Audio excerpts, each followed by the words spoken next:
Wonderful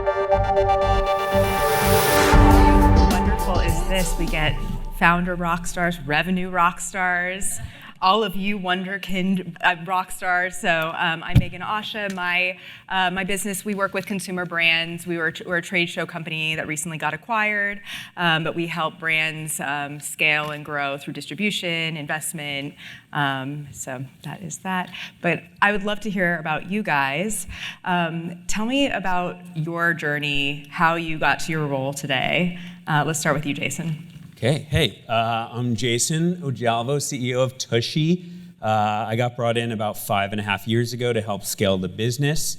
I should also note we all just did coffee shots out there, so hopefully our energy can like move around the room and kind of spread around like the Jade Meridian treatment I had done yesterday. It was pretty cool.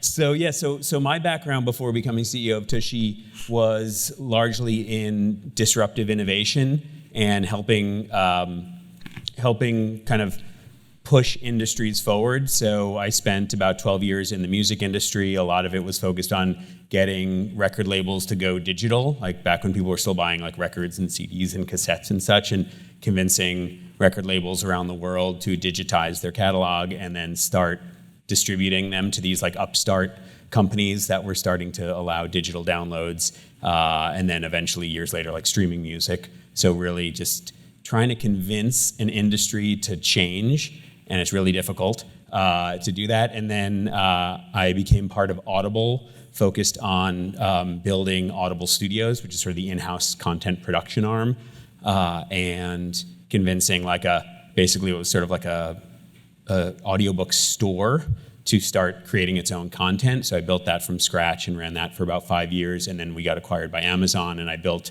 for Amazon a marketplace business that allowed audiobooks to be created like directly by actors and authors. So we trained like tens of thousands of actors how to become audiobook performers, and then got convinced authors to like give up their digital rights to make audiobooks, put them together in a marketplace. And now at this point in the world, about 2 out of every 3 audiobooks created in the world are through that marketplace. So really also disruptive innovation, convincing like actors to change what they do and like learn something new, and convincing authors like to think about audio. And again, like, so when I go into different industries, people are like, Jason, you're completely fucking nuts. Like, nobody's gonna listen to an audiobook, no one cares. And then, now obviously Audible's huge. No one's gonna download music or stream music, here it is. And so I took the same challenge with TUSHY. Like, nobody in America uses bidets. They're big around the world. For some reason, Americans hadn't caught up, and I was like, I love this challenge. Like, let's change American culture and get them to clean their butts properly like the rest of the world does, because, so I was like, this is cool, and the marketing message that the company had was really fun, and I love that idea of like really just fucking with the American public and just like having to advertise like how to poop better. And I was like, anyway, so I thought that as a crazy challenge, and like 13-year-old Jason was really excited about it because it's like poop jokes all day. And so there you go, 5 years later, we've grown like 25x since I joined, and millions of Americans are now using a bidet from TUSHY, and hopefully, tens of millions more. Nice. That's my background. Woo. I have 2 boys that are young men now that love poop jokes. I wish when they were little we had had a TUSHY. We're hiring writers all the time. I'm Wende Zomnir. I started a brand along with Sandy Lerner back in 1996 called Urban Decay. And I look around the room, and most of you, I made your makeup drawer, but many of you don't even remember a world without Urban Decay and Sephora. Yep. And so I just have to tell you, it was a very different world. When we started, we really, like Jason, we were disruptors. Back in 96, makeup was marketed as an aspirational product. You had to look like the perfect, thin, white, blonde, beautiful model. And if you bought this product, you might get to take one step closer to possibly looking like her. And we basically said, well, I'm just gonna drop an F on poop, fuck that. Beauty should be about self-expression, right?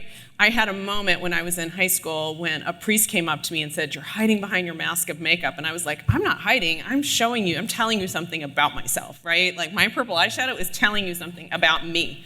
And you should take notice. And so that basically Urban Decay was built on the premise of beauty as self-expression, show the world who you are.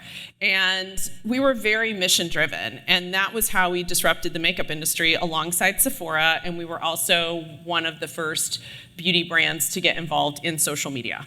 Like, people thought I was crazy for hiring a person to be on Facebook all day long, if you can even imagine that was a controversial hire. So I tried to be retired. L'Oreal bought my business back in 2012. I worked there for a while, and it was still really fun for a long time. Loved opening up all around the world. And I tried to be retired, and I couldn't. So I decided I would start another mission-driven brand, and I really looked in beauty, and what was missing was we really have a sustainability problem in beauty. I thought about, like, there's probably an entire landfill full of old naked palettes. So what can we do about that? So I started a new brand called Caliray, and hopefully you got some in your room yesterday. That is a bioplastic tube, 100% PCR cap. We're actually going to be infusing that tube in our next batch with carbon that we've sequestered from the air. So we're actually pulling carbon out of the air. So we're doing some really innovative things with packaging. I was always really into clean. Like, I have non-off-gassing materials in all the Urban Decay offices. We had a biodynamic garden and yoga classes and dogs. No one knew that about Urban because it wasn't our thing. We were one of the first brands to take parabens out, and I just rolled all of that knowledge into caliray. So we're very clean, we're very performance-oriented, because why would you put anything on your face if it's not gonna work? And we're sustainable. So that is where I'm at now. And what's the name? How were you inspired by the name? Caliray? Well, when I was traveling around the world opening Urban Decay in different markets, people, the first thing they would ask me is, tell me about, like, do you surf? Do you drink kale smoothies? Is that true? Does that happen in California? Do you do yoga? Which Jason knows I do. He saw me this morning. And really, her headstand is on point. I was like, wait, were you doing a headstand this morning? Because it was amazing. Well, thank you. It's an ab work. Seemed I'm not a headstand person, but it seemed flawless from my limited. We were thinking about doing it on the walk out, but we said no, never mind. Yeah. Did the dance instead. So I just, sorry, where were we? The name. The name, Caliray. Okay, so I knew that there was this fascination with California around the world, and there's so much entrepreneurship and this sense of freedom and just a laid-back vibe, and a little bit I felt like in the clean beauty space, there's a lot of like really beautiful brands that are very quiet and very serious. And I felt like there was space for a brand that had a little bit of that Urban Decay like oomph to it. And someone had bought me this t-shirt that says, I'm a ray of fucking sunshine. And I could never wear it because I'm someone's mother, but I always felt that way. And so I just combined the Cali with the ray from that t-shirt. So there's actually secretly the word fucking in between, because no one knows it. Yeah. It's amazing. Yeah. Now you guys know it. Don't put it in the video that's released. Secret. I need to figure out how to drop an F-bomb in my background, because I feel like it's really kind of on brand here. But great to meet everyone. I'm Jack Riker, VP of Revenue here at Wunderkind. Started my career actually running field marketing and sales for a very small furniture company. Started a nonprofit called Mistletoe Charities about 7 years ago. But my day job and the vast majority of my time has been building our sales and account management functions here at Wunderkind for the past 8 years. Now, what does that actually mean? Is I talk to marketers all day long, understanding how they've been able to navigate as we've pushed into performance email, as we've launched text, hearing some of the concerns that they've had or some of the problems that they've had that we've been able to solve. And most of all, I'm really excited to be up here with these fucking amazing people. So, Yes, Jack. Yes. So, I mean, you started your first brand in 1996. Brand marketing was very different than, and I don't even know, was there performance marketing? So I like to say there was performance marketing. It was your field team that was in the store. And the thing about that was that your field team was very connected. So you ran an ad, it was beautiful, or in our case, it was very on brand and kind of beautiful. But your field team was trained by you. So they actually were in the store selling, because people were buying online. Actually, Urban was the first beauty brand to be able to sell online. It was like there were little gerbils in there, like running the wheel, like to crank the thing. But you could buy a nail polish online from us. You could buy a lipstick back in the late 90s. But the field team really did that job of the conversion at the store level, because that was really where all the transactions were taking place. You didn't have transactions in real life and online. You had transactions happen in one place. So I always view the field team as our performance marketers. And the better you train them and the more on brand they were, the better the performance. And I actually don't think it's that different today in terms of your performance marketing having to mesh with your brand marketing. What did you call it, Vern?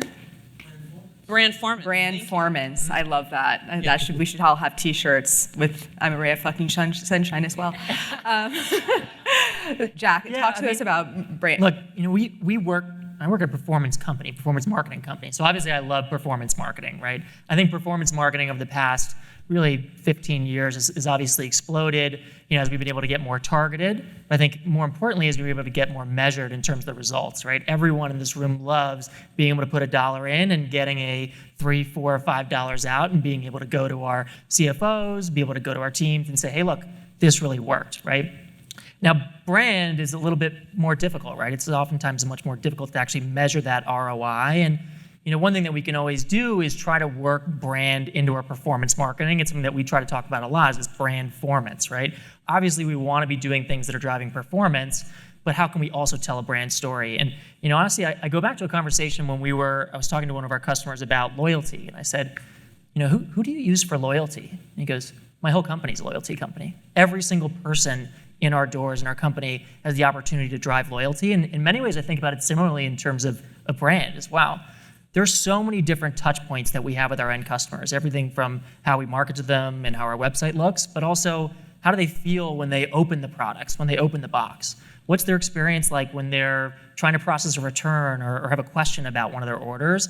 Every single one of those touch points is an opportunity to build on a brand. You could look at the other way and say every one of those touch points is an opportunity to degrade your brand if you don't do it correctly. But I think that as we continue to push forward, of course, we're going to want to continue to lean in on things that drive performance, that are measurable, this classic performance marketing. But I think what we all want to think about is how every single interaction that we have with our end customer will help build our brand, and always be focused on not only brand marketing, but brand operations and brand returns and brand customer service. And I think that'll kind of be where we move in the future. Jason, TUSHY I want to hear, because I know that you've scaled this business based all off of performance marketing, right? Yeah. So talk to me. Sure. So early on, and I think it's probably common for any small company, I feel like you end up spending a lot more on brand because you have to kind of establish yourself, put a stake in the ground. And for us also, so the kind of things we did years ago are very, very different from now. But what we found is we have a philosophy at TUSHY called laugh and learn. And so with every kind of ad that we do, we want people to laugh and we also want them to learn. So we kind of have to mix brand and performance with everything we do. So the brand piece is the laugh. So, most people have never heard of a bidet, they haven't heard of TUSHY, so we need to kind of grab you and do something a little bit either shocking or just silly, or be able to tell a poop joke or a pun in the ad. So that's sort of the laugh piece, that's the brand. And then the learn is kind of translates to the performance marketing. So now that we got you to let your guard down and think about new ways of cleaning yourself after going to the bathroom, let's kind of teach you why it's good. It's better for your health and hygiene. It saves you money. It's better for the environment. There's all these reasons why you would get this product, and that piece then ties into the performance marketing, and that's where we're kind of selling you. And it's okay, now go to the website, learn more, buy the product. Because just the brand piece, just the laugh, is not going to get you to buy. It's going to get you to stop and maybe click, or just kind of share the ad with your friends. So so for us, we kind of almost, I feel like we spent a little time in the last few years almost getting away from brand a little bit more than we wanted to, because it was so focused on performance marketing. We were kind of chasing the dragon, chasing the green fairy, whatever you want to call it. We were just going, just knowing okay, how can we get our ROAS, to 3 to 3.5 to 4, just always trying to do better and better. And then it's only and then in the last year, we're wait, we got to get back to the brand. We're losing, we're just becoming, we don't want to become just a widget that you buy. We got to get back to that fun and excitement and lightheartedness. And in our mind, that also keeps competitors at bay, because they're okay, I can, a lot of companies making funny ads. There's a lot of companies who are just doing conversion tactics but not a lot are mixing the two really well. So that's what we focus on now. That's great. Let's talk about the different channels, and I love that we have some examples of what's working. And just so we'll put the slide of caliray. Amazing. Well, look at that, beautiful. Look at Urban Decay. And I mean, look at those beautiful brands you've built. My goodness. Those are great. No big deal, not sitting back over here in life. All right, and then, and do you want to talk about those two, or just like some of the marketing that you did? On these two? Yeah. Well, you can just tell the first one's from the 90s. Totally. But Nostalgia. it really wasn't a very typical beauty ad at all. And the caliray one, that's really, it's not even showcasing beauty that much. It's much more about vibe, because our social media, our influencer work is so clear about performance that there are times when we just need to dive into vibe. I mean, building off what Jason just said, we launched in Sephora in full distribution, and we felt a lot of pressure to perform right out of the gate, because it is a very, very competitive landscape. And if you don't perform, maybe you're not there for very long. So we leaned really hard into the performance marketing piece, driving directly to Sephora, forsaking our first-party data. And it worked really well for us, but we found that we didn't have enough brand awareness to continue to build on that performance marketing. So we actually had to go back in and do some more things like this that set up the brand and the vibe. It's beautiful. Thank you. Next slide. This is a life-proof setting spray. Is it really though? This is the caliray surf-proof setting spray. We're gonna put the setting spray to the test. Now, life-proof meaning waterproof, transfer-proof, and long-wearing. I'm gonna just shut up and spray some of this on my face. Okay. Oh my god, it smells like coconut. I usually just spray my face until I feel my makeup kind of like wet. I love it when setting sprays have such a fine mist like this. This is infused with skin recovering night. The interesting thing is this just shows you how segmented the beauty market is, and I'm sure all of our businesses are becoming, because who would have thought in a million years that was our top, like we cut that down into an ad and it was like our top performing ad. He doesn't look like what you would think a caliray customer looks like, but it just shows you there's like a hardcore beauty customer that you also have to appeal to. And then this one's a little shorter. This is more of like what you would imagine. This is us sponsoring the Manhattan Beach 6-man open, which is much more, caliray-ish. You can play this. And I'm bad like the Barbie. I'm a doll, but I still wanna party. Pink felt like I'm ready to bend. I'm a 10, so I pull in a can. Like Jazzy, Stacy, Nikki. All of the Barbies is pretty. All of the Barbies is bad. It girls, and we ain't playing tag.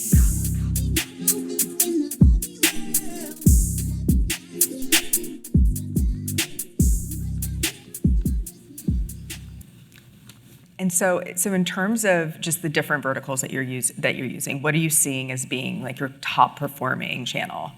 So it's hard to say, because it's changing all the time, really, for us. I mean, we're using influencer, we're using meta ads, we're using all of it, and we're running all of it, and we're just testing and learning right now because we're so young. Yeah, it's amazing. Jason, we have a video that we're going to put up as well, and I think you can give some context on this channel that you or the marketing that you've been. Sure. We can call it, but yeah, don't play it yet. So one thing that TUSHY is kind of famous for is our kind of activations and our events and our PR stunts. And again, like it's something that when I joined about 5.5 years ago, was like really the focus. Like we got to put ourselves on the map. How are we going to like break the internet? Like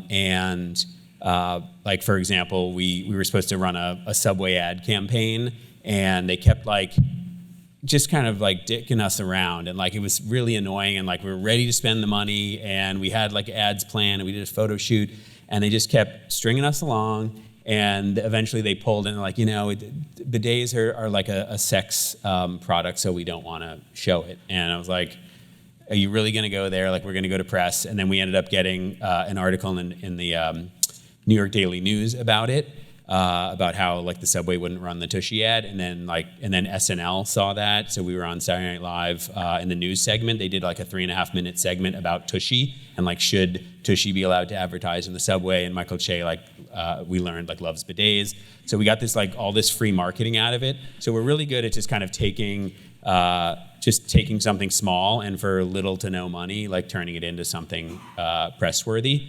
So Yeah, so what we're learning, and then so I had said like now we moved much more into like traditional performance marketing, and now like in TUSHY's current stage, a little more mature, we call it corporate adolescence, because we're all adolescents. We're kind of mixing like the kind of cool, crazy PR events with our kind of paid advertising and trying to figure out how to mesh the two. So some of the example, like just some of the stuff that we've done in the past. There's a video of something we did called "Funeral for a Dead Tree." Because one of the big aspects of TUSHY marketing is our sustainability. So instead of chopping down trees to make toilet paper, you use a bidet and you clean and you get more clean, and you could save up to 15 million trees a year. So we wanted to get that message out. So we rented the Judson Memorial Church right on Washington Square Park in New York City. We threw the world's first funeral for a tree. And we had this woman from trees.org come speak. In a second, you'll see Matthew Morrison, known as Mr. Shoe from Glee. He played the minister. And we had all these different people come up and deliver eulogies for the tree. It was just this like spectacle. It was this crazy sold out spectacle, and we had like the church choir sing, and we like left the church at the end of it with a New Orleans brass band kind of led us out into Washington Square Park to continue the party. It was completely nuts. So just to kind of call attention to the fact that we kill trees to wipe our butts, which makes absolutely no sense. So we did that. We've done other things like we during the pandemic, when a lot of people were getting laid off, we're like, okay, what can we do about this? We're like, we're going to hire a vice president of fecal matters. And we're going to do this whole PR stunt where it's like, you can submit your application and you have to post it, on your socials, like why we should hire you as our VP of fecal matters. And then you're going to get paid this amount. It's going to be a 3-month gig, and you're going to create content for us. And we ended up getting like close to 1,000 submissions, and that's 1,000 pieces of like social content out there. And then we got the rights to reuse all of it as well. And then we ended up like choosing someone, and they got the gig. But we ended up meeting 5 different like really funny writers from it, who some we still use to this day, who do a lot of our writing. So again, and we ended up getting a ton of press just because we were having this cockamamie idea that we were hiring a vice president of fecal matter. So like free press, tens of millions of impressions for it. And we're just always coming up with ideas. Like Super Bowl rolls around. The last 2 years we had a Super Bowel contest. So like Super Bowl Sunday, you eat really poorly. And then Super Bowel Monday is like when it all comes out. Good thing you have your tushy. And so we've gotten, I don't know, that probably got like, it was like 500 million impressions. It was some insane amount. Like we got so many articles about it, and like all the and submit. You had to like submit. I won't even get into it. You had to submit something, and then we chose one person to win $10,000. So, like we're all about just finding ways to not spend a lot and get big bang for the buck. But now we're starting to like combine that with, okay, what if we combine that PR stunt with like a sale that we can then also advertise? And we saw like. We set certain goals on the last one we did, and we beat it by like $500,000 for this short sale. And that was our Asshole Activist campaign, where we had we opened an art gallery, and we took pictures. We had like a professional, like she's done Vogue covers, amazing photographer, take photos of people's buttholes, but they're customers. And so we blew them up huge into this art gallery. And the idea was these are like modern day activists. These are people saving the trees because they're TUSHY customers. They're not responsible for chopping down any trees because they clean themselves with TUSHY. So we just come up with these ideas, and then we tied that to a sale, so we could advertise like the gallery and the sale, and it just and got some press. And next thing you know, like the sale kicks butt, and we made a lot of money. So. That's what we do at TUSHY. This is a perfect example because I feel like the pendulum has swung so far into performance marketing versus art and science. You're pairing the artistic creativity with the performance, and really, I mean, that's where the magic happens. And Jack, can you comment on some like art versus science? What is it, in terms of brand performance? Yeah, I'm still cracking up from those poop jokes. But no, I mean, art, and not just butthole art, is important in terms of marketing as well, right? And I think that like when we think about the swing, right? It's again, we talked about it earlier. It's really easy for us to say, all right, cool, let's just measure everything on a last click ROI, right? Let's look at, all right, how can we chase going from a 3 to 3.5, 3.5 to 4, and then we lose some of the magic, right, that made us honestly like, have fun, right, in the beginning of it as well. And while I'm not going to have great videos, we can talk about email as a great way to do that as well. Look, email is obviously continue to be a fantastic channel. One, because it drives great performance, but you can also tell great stories. I think that the thing that I'm particularly most excited about in terms of seeing how the pendulum will go back is actually around text. And I'd be interested in terms of like show of hands, who here uses text, not just with Wunderkind at all, who here uses text in terms of their marketing? Who here would say that their text program is a great brand experience? One or two, right? I think this is going to be the next frontier, right? It's a new channel that's obviously working. It's driving incredible performance. What are we able to do, and what are the tactics we can use to also have that build brand, right? What are the ways that we can use MMS and interactive text? What are the ways that we can have great customer service experiences? What are the ways that we can just have people feel good about our brands through that text channel? And I think that that'll be the next frontier in terms of that balance between performance and brand. Wonderful. Thank you guys. Really wonderful. Thank you.